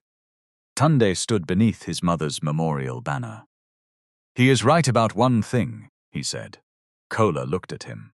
I sent money, Tunde continued. I approved budgets. I accepted pictures and reports. But I did not come home. I did not insist on speaking to my mother alone. I let one man control every road between us. Sade looked at him. He did not look away. I failed to verify her care. That failure belongs to me. The confession removed Kola's strongest shield. He had expected Tunde to protect his reputation. Instead, Tunde placed the ugly part on the table himself. Kola's face hardened. This is emotional theater, he said. The money issue can be reconciled. The land was your mother's wish. We have her power of attorney. Dare displayed 2 documents side by side. The limited authority from 2022. The expanded authority used for the mortgage. The first 3 pages match, he said. The 4th does not. The margin changes. The witness address is false. The signature pattern differs from verified records, and the authority granted to pay utilities somehow became authority to mortgage and transfer 7.3 acres. Kola's voice rose. Are you a handwriting expert now? No. That is why the originals will go to one. The document was notarized, with an incomplete registration number. It is a typing error. On the seal? Kola turned toward Dr. Yemi. The doctor lowered his eyes. Tunde opened the medical declaration. This report states that my mother lacked capacity for 13 months before her supposed death. Dr. Yemi stood slowly. I assessed her professionally. How many times? Several. Dare lifted a clinic attendance log obtained from a digital billing record. 1 consultation, June 2nd. 11 minutes. Dr. Yemi's lips moved. Dare continued. The bill describes a routine blood pressure review. The cognitive assessment was uploaded 3 weeks later. I may have seen her elsewhere. Where? I would need to check. Sade took the microphone. You asked me 6 questions, she said. Dr. Yemi looked at her. You asked the year, I answered. You asked the president, I answered. You asked where I was, I answered. Then you asked whether Kola helped me with money. I said he was withholding it. You wrote something and left. The doctor shook his head. Memory can be reconstructed. Sade nodded. You wore 1 brown shoe and 1 black shoe because you dressed in darkness. A few heads turned toward Dr. Yemi's feet. He looked down by instinct. The audience saw it. Sade continued. Your receptionist gave you the correct pair before you left. She laughed. I did not. Dr. Yemi sat down. Tunde placed the false death certificate on the projector. The number does not exist in the state record. The clinic named here has no mortuary license. Yet a memorial was organized, a land transfer prepared, and a donation requested before anybody asked me to see a body. A man in the third row called out, "Where did you bury her?" Kola turned toward the voice. "This is a private family matter." Another voice answered, "You invited 400 people." The hall erupted. Questions came from every side. Where is the grave? Who signed the burial register?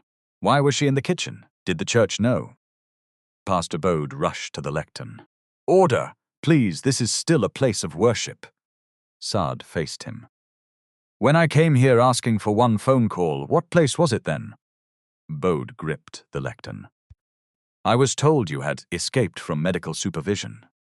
You called Ronki before you asked me one question. I relied on family information.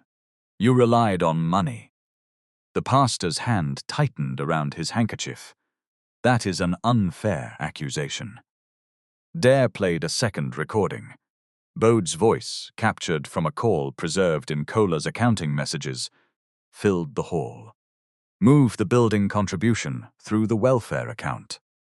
I do not want the project name mixed with family care expenses. People can misunderstand figures." Then Kola's reply. "Once Tunde signs, nobody will ask again." Bode closed his eyes. An elder from the regional church council stood near the back. "Pastor Daniels," he said, "step away from the microphone." Bode stared at him. "Sir, please, step away." The pastor obeyed. Kola moved toward the signing table. His hand closed around the land folder. Dare saw him. "Leave that document." Kola tucked it beneath his agbada. Tunde stepped down from the stage. "Kola." Kola backed toward the side aisle. "You cannot hold me here. Nobody is holding you. Then move." Two plainclothes investigators entered through the side door, with external counsel and a uniformed officer. Dare had arranged for them to attend after the attempted removal of Sade and the evidence of document fraud. There was no dramatic tackle. No handcuff clicked in front of cameras. One investigator held out his identification. "Mr. Kola Adebayo, we need you to preserve and surrender documents connected to a complaint involving suspected forgery, financial diversion, and unlawful restraint. You are not to destroy or remove anything." Kola looked at Tunde. "You brought police into church against family?" Tunde's voice remained low. "You brought a funeral against a living woman." The investigator took the folder. Ronke grabbed her clutch and moved toward the rear exit. The owner of the red-cased phone blocked the aisle. "Where are you going?" Ronke lifted her chin. "Move from my front." No other women stood, not to attack her, just to make sure she did not walk away as if nothing had happened. Ronke looked around at the same people who had obeyed her that morning. Her voice cracked. "You all ate the food I organized." Funky answered from the aisle. "We cooked it." The church women looked toward the kitchen workers, standing near the side door. 12 people in stained aprons. People who had arrived before sunrise. People whose names did not appear in the program. Tunde returned to the stage. He looked at the rows of dignitaries, directors, and committee members. Then he looked at the kitchen workers.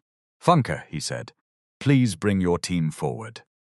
She frowned. "Sir, bring them." The 12 workers approached slowly. Some still held serving spoons. One woman wiped her palms against her apron before entering the aisle. Another tried to remove her hairnet, but Sade shook her head. "Leave it," she said. "That is the cloth of the work." Tunde addressed the guests. "These people prepared the food, washed the plates, and cleaned the rooms while the rest of us sat beneath flowers. Today, they will sit in the front." He turned to the executives in the first 2 rows. "Please stand." Nobody moved at first. Tunde waited. The Harbour Line directors rose. Church trustees followed. A politician's aide protested until his principal stood without him. The kitchen workers took the front seats. Funke Fiside, Sade. The woman whose phone had been planted approached Funke. "I am sorry," she said. I believed it too quickly. Funke looked at her. You believed the pocket before the person. The woman lowered her head. Yes. Tunde removed his suit jacket. Kola, still beside the investigators, watched him. What are you doing now? He asked. Tunde loosened his tie. He walked toward the kitchen. The congregation followed with their eyes. Inside the kitchen, 83 plates remained stacked beside the basin. The water was grey. A thin island of palm oil floated on top. Tunde rolled his sleeves. Funke came to the doorway. Sir, leave it, we will handle. No. He tied Sade's stained apron around his waist. Then he put both hands into the water. The first plate slipped because he used too much soap. Sade stood in the doorway. You are holding it like company share, she said. Use your thumb. A few people laughed, softly this time. Tunde adjusted his grip. Behind him, Harbour Line directors began carrying food trays. Church trustees opened cartons of water. The regional elder removed his jacket and asked Funke where to place clean cups. Pastor Bodhi remained alone near the lectern, his purple stole hanging from one hand. Ronka stood without her committee badge. Doctor. Yemi sat staring at his medical bag. Kola watched the basin where Tunde washed the plates meant for his mother's funeral. Tunde turned once. You did not steal my money first, he told Kola. The room quieted. You stole my mother's right to be believed. Kola's mouth tightened. For once, he had no paper ready. The truth did not repair Sade's life before sunset. By evening, the flowers still stood beneath her portrait. The jollof rice still finished. Some guests left without saying goodbye, because they had appeared in too many phone recordings. Others remained in the car park, arguing about which part of the scandal they had known first. Sade did not sleep in Tunde's mansion that night. She refused. I do not want gate, camera, and somebody following me with tray, she said. Tunde booked a quiet 2-bedroom serviced apartment in Ikeja, then asked before paying for it. That difference was small. Sade noticed it. Funke stayed with her for the first night. Dare arranged an independent doctor, chosen by Sade, to examine the cuts on her hands, her blood pressure and the effects of months of poor feeding. No sedatives were given in nylon. Every tablet came from a sealed packet. Every question was directed to Sade, not to Tunde. At 2:13 in the morning, Tunde woke on the sitting room sofa and found his mother's standing beside the window. The city lights shone on the glass. A generator hummed somewhere below. You should be sleeping, he said. So should you. He sat up. Sade held one of the 17 letters. You read all? She asked. 4. Why only 4? I could not continue. She sat in the chair opposite him. That is how people miss things. They stop when pain becomes inconvenient. Tunde looked at the envelope in her hand. I will read them. Not tonight. She placed the letter on the table. For several minutes, neither spoke. Then Tunde said, I thought sending money meant I was present. Sade looked toward the window. You sent enough money to build a fence around me. You did not know who held the key. He rubbed both palms over his face. I do not know how to fix 18 months. You cannot. The answer was plain. He lowered his hands. Sade continued. You can fix tomorrow morning. After that, fix the next one. The following morning, she gave her first formal statement. It lasted 3 hours and 14 minutes. She corrected the investigator twice on dates. She described the K2 bungalow, the barred windows, the medicine in nylon, and the Mercy Gate van. She identified the false signature. She listed missing documents from her house. When the investigator referred to Tunde as her representative, she stopped him. My son is sitting here as my son, she said. I am representing myself. Tunde remained quiet. That was part of the work. The legal process moved with the speed of real systems, which meant it moved slowly and then all at once. Within the first week, emergency restrictions prevented the Ijebu land from being transferred or developed. Banks preserved records connected to Mercy Gate. The Church Council suspended Pastor Bode pending investigation. Harbourline terminated every supplier contract in which Kola held a beneficial interest, but only after an independent review showed conflicts and false invoices. Kola called Tunde 17 times. Tunde answered once. "You are destroying me because of family misunderstanding," Kola said. "No," Tunde replied. "Documents are describing you. You think Sade will live forever. That land would still come to you. It was never yours to bring to me. I cared for her when you were abroad. You invoiced care. That is not the same thing." Kola's voice softened. "Brother, let us settle. I will return something. Return everything you can prove you took. The rest will be decided where your smile cannot edit the minutes." Tunde ended the call. Ronke tried a different route. She visited the apartment with 2 churchwomen and a basket of fruit. Security called upstairs. Sade asked who had come. When they told her, she put down the beans she was sorting. Let her write what she wants to say. Ronke sent up a 4-page letter. It described pressure, misunderstanding, spiritual attack, and loyalty to family. It did not contain the words "I put the phone in your pocket." Sade folded it once and returned it. On the back, she wrote, "Start with the phone." Ronke did not come again. Dr. Yemi's professional body opened a disciplinary inquiry. His clinic records showed that he had billed for assessments he did not perform. He claimed an assistant had uploaded the wrong report. The assistant produced messages showing he had instructed her to backdate it. Pastor Bode appeared before the regional council without his purple stole. He said he had been protecting the church from scandal. The council asked why protecting the church required silencing an elderly woman and receiving diverted funds. He had no scripture for that. Kola's case took 8 months to reach a settlement of the civil claims while the criminal investigation continued. Assets linked to the diverted care funds were sold or surrendered. The mortgage over Sade's land was cancelled after the forged authority was established. Sade Axis withdrew its claim and later faced a separate inquiry into the undervaluation. Kola lost his development project, his Harbourline contracts, and the house he had used as collateral for business debt. He was ordered to publish corrections in the same newspapers and church channels that carried Sade's memorial announcement.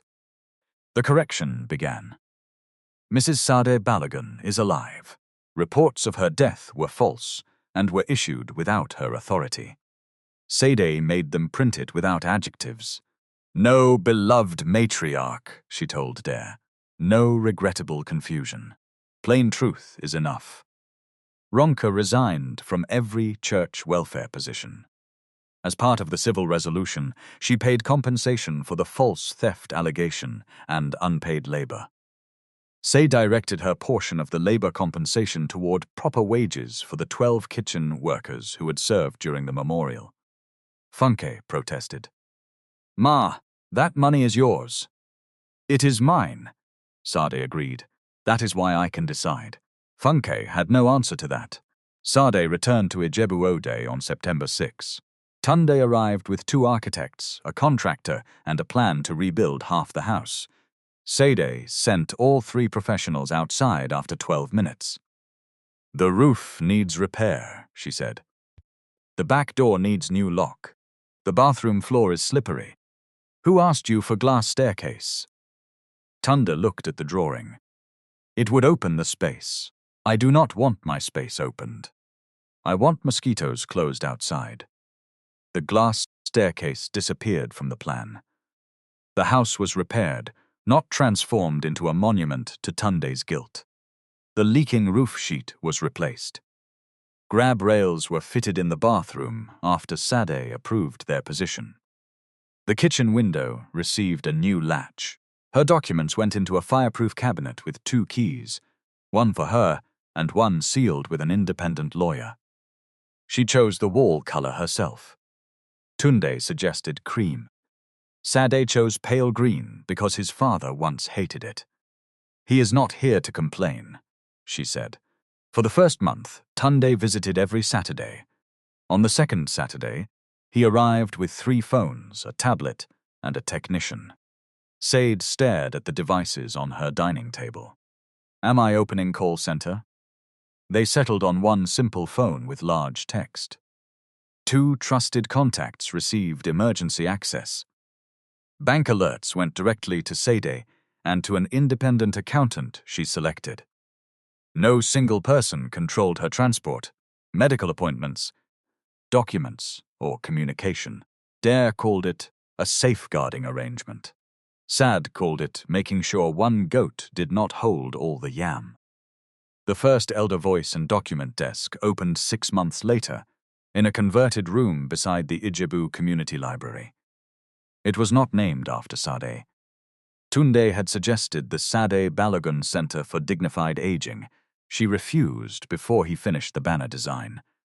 "People need help, not my face on wall again." So the sign outside read, "Elder Voice and Digament Desk Private Reporting. Digament checks, family contact support." The desk offered free reviews of powers of attorney, help setting transaction alerts, and a private phone line for older people who could not speak freely at home. Volunteers were trained to ask the elderly person questions directly. Not the relative standing beside them. Not the caregiver holding the folder. Within the first 10 weeks, the desk found 9 dangerous documents. One allowed a nephew to sell his aunt's house without notice. Another redirected pension payments to a caregiver's account. A third was not fraudulent at all. The family had simply failed to explain it properly. That mattered too. Not every suspicion became a crime. The desk checked before accusing. Funke became operations coordinator. Her salary was not a gift hidden inside a title. It came with a written job description, pension contributions, health insurance, and authority over the daily work. When Tunde tried to approve a supplier without consulting her, she sent the file back. "Sir, you are repeating old behavior with better intentions," she wrote. Tunde approved her correction. At Harborline, he changed the company's dependent care policy. Payments above a set threshold required confirmation from the person receiving care through at least 2 independent channels. Employees caring for older relatives could request welfare checks by licensed professionals who reported directly to both parties. During the staff meeting where he announced the changes, Tunde did not tell the polished version. "I paid for care," he said. "I did not verify care. Those 2 things are not the same." A manager asked whether he blamed himself for the fraud. Tunde considered the question. "I blame the people who forged papers and stole money for the crime," he said. "I blame myself for making access to my mother so easy to control. Responsibility is not a basket with room for only one person." Sade watched the meeting online from Ijebu. Afterward, she called him. "You spoke well," she said. Tunde smiled. "Thank you." "You still talk too long." The line went dead. The desk's first difficult case arrived on a Wednesday afternoon during heavy rain. An elderly woman came with her nephew, who answered every question before she opened her mouth. He held her handbag, her phone, and a brown envelope containing her house papers. Each time she shifted in the plastic chair, he shifted closer. Funke asked him to wait outside. He refused. "She does not understand documents," he said. "I am the one helping her." Sade, who had come to deliver groundnuts for the staff, heard him from the corridor. She entered, placed the jar on the table, and looked at the woman. "Do you want him inside?" she asked. The nephew answered, "Of course she does." Sade did not look at him. I asked her, The woman's fingers moved against her wrapper. After several seconds, she shook her head. The nephew laughed. You see? She is confused. Auntie, say yes. Funke opened the door. You can wait outside, sir. He threatened to report the desk. He mentioned Tunde's name. He said he knew important people. None of those things changed the position of Funke's hand on the door. When he finally left, the woman asked for her phone. It was still in his pocket. The document inside the brown envelope gave the nephew authority to manage rental payments for one property. It did not allow him to sell the house where the woman lived. The version he had been presenting to buyers contained an extra page. The alteration was caught before any transfer was completed. Afterward, the woman sat beneath the slow ceiling fan and drank water in small sips. I thought nobody would believe me, she said. Sade turned the jar of groundnuts until the label faced forward. That is what they depend on. The case never appeared in a newspaper. No crowd watched the nephew surrender the documents. There was no funeral banner, no billionaire, and no choir singing at the wrong time. A lawyer wrote 2 letters. A bank changed its mandate. A tenant received new payment instructions. The woman returned home with her own phone in her own handbag. That quiet result pleased Sade more than the public collapse at St. Jude's. She had learned that harm often grew in ordinary rooms, under ordinary excuses. Somebody was too old to understand. Somebody was too poor to challenge a signature. Somebody's relative appeared respectable. By the time the wider family noticed, the victim had already been described as difficult, forgetful, or ungrateful. The desk trained its volunteers to watch for smaller things. Who carried the documents? Who controlled the phone?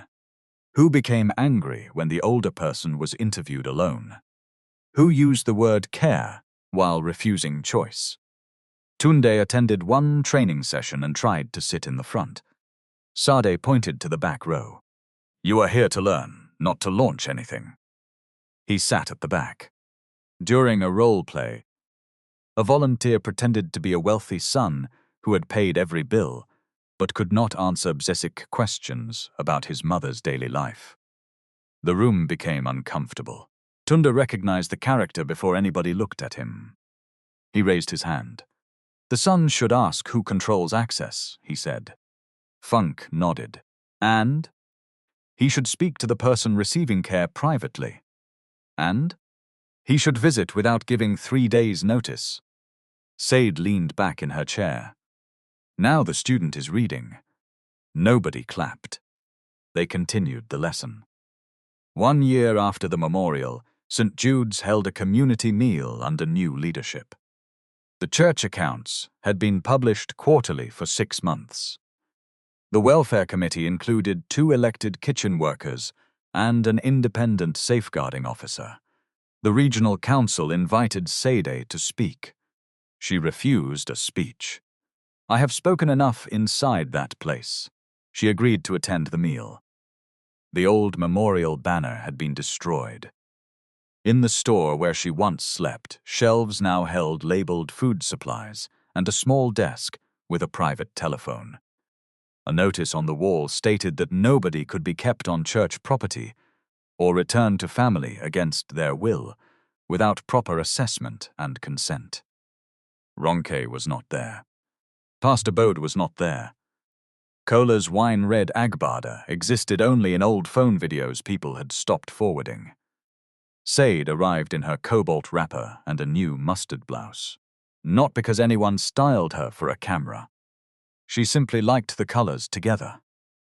Funke supervised the kitchen. This time, every worker's name appeared on the program. Tunde came without a driver.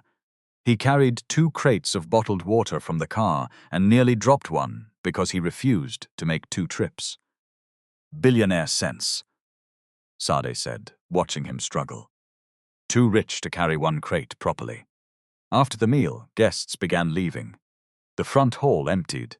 Chairs scraped. Children who had not been given speaking parts in the program chased one another silently through the aisles while adults packed food for home. Behind the kitchen, plates gathered beside the basin. Tunde removed his watch and rolled his sleeves. Funke handed him an apron. "You know the work now?" she asked. "I have improved. We will see." Sade pulled a plastic chair near the doorway and sat down. She did not wash. Her hands had done enough. Tunde scrubbed the first plate, rinsed it, and placed it on the metal rack. Sade picked it up. She ran one finger along the edge. A streak of oil shone beneath the fluorescent light. She handed the plate back to him. "You missed this side."